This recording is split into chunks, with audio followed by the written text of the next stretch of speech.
(1945년) 초등학교 1학년 때 곡성에서 해방을 맞이했고, 1950년 초등학교 6학년 장성에서 지긋지긋한 6.25를 겪었다.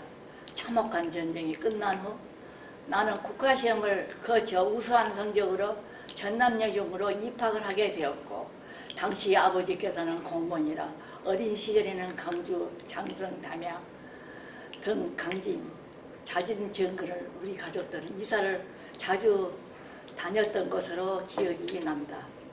나는 할 수 없이 언제와 같이 강주여고, 지금의 전남여고 기숙사에서 자취를 하게 되었다. 전경 직후라 전남여중 기숙사는 책상 같은 것도 도둑맞고 치사도 그런 말할 것도 없이 겨우 건물만 남아있더라 불편하기 짝이 없었다.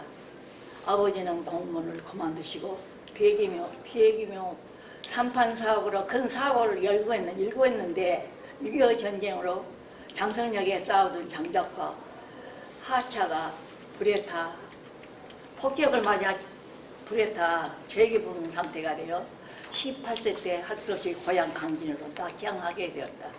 당시 우리 가족은 강주에서 살고 있었는데 막상 시골 생활은 무척 어려웠고, 특히 시골 경험이 전혀 없는 어머니가 더 힘드셨을 거라고 생각된다.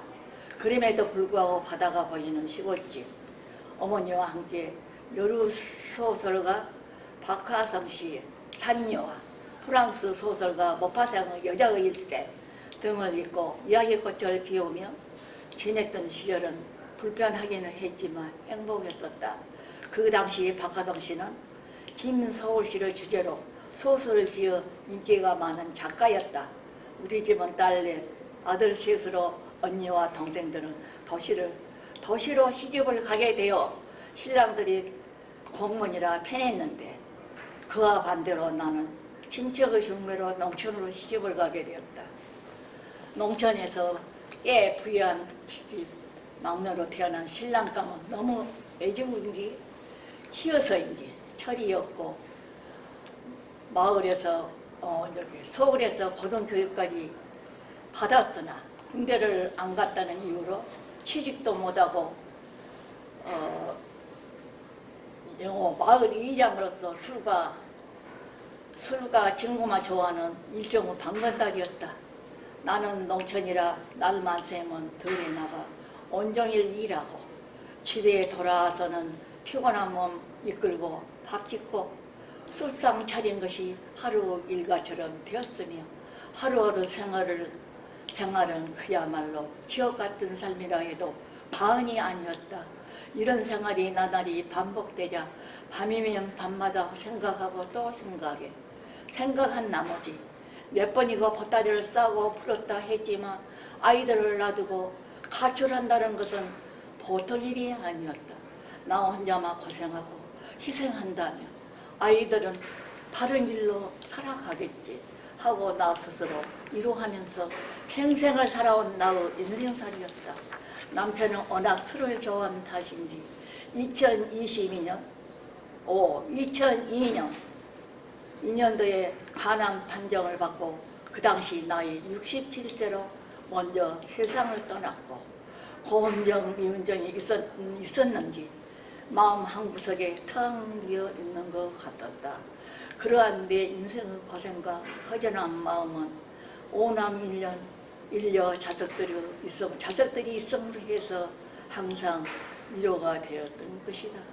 애들이 두사 터울로 많다 보니 힘에 겨우 상급학교 갈 무렵이면 한 1년을 휴학할 형편이었는데, 도각에서 부모에게 손 안 벌리고 대학까지 나온 자식들도 있었으니 부모의 도리를 못한 죄책감이 항상 염두에 떠날 새가 없었다. 일찍 기술을 익혀 해외에 주로 근무하는 아들.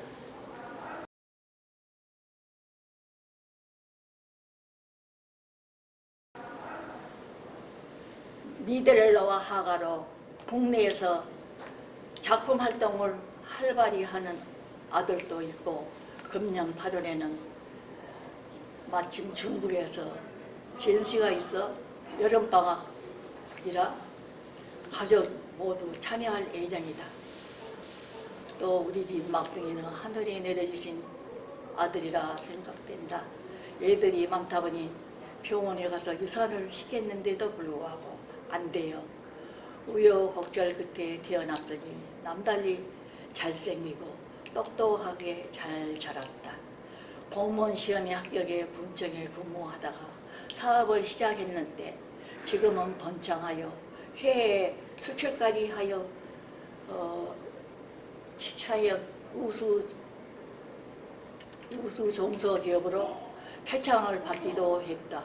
최근에는 조선대학 경영학과 학위까지 받고 모교 학생들한테 장학금도 전달하면서 열심히 베풀고 사는 아들이 참으로 자랑스러웠다.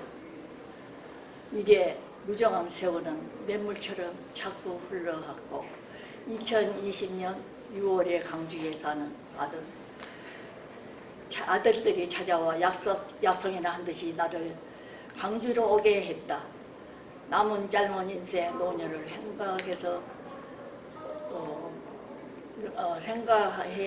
생각하니 눈물겹도록 고맙고 감사한 일이었다.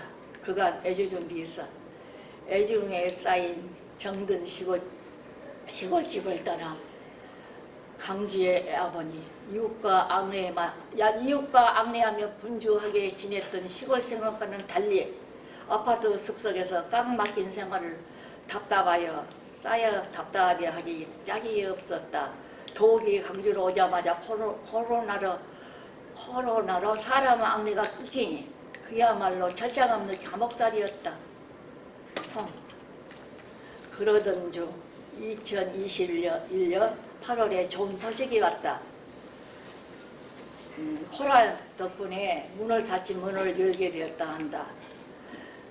내려갈까 나의 같이 있던 둘째 며느리가 알려주었다. 지금 둘째 며느리는 건강타운 일본어 강사였다. 강사를 하고 있다. 나는 문학반에 들어가 지혜로운 교수님을 만나게 되어 나로서는 큰 영광이요 행운이었다. 회원들과 대화도 하고 나누고 따뜻한 정이 오가는 모임 활동에 정체된 내 생활에 생기가 돌게 되었다. 인생이란 사람들이 생각하는 것처럼 그렇게 행복한 것도 불행한 것도 아닌가 봐요. 옛날에 읽었던 모파상의 여자의 주인공 잔누 말이 떠오른다. 나는 오늘도 주말이 기다려졌다. 자식들과 함께 모여 식사도 하고 커피도 마시고 온천형도 하는 주말이 나는 너무 항온길이 아름다운 길이라 생각하니 더없이 행복한 날이었다. 끝으로 인생 배명장 제작을 위해 촬영하신 협조해 주신 빛고울 노인 건강타운 고마운 마음을 전합니다. 감사합니다.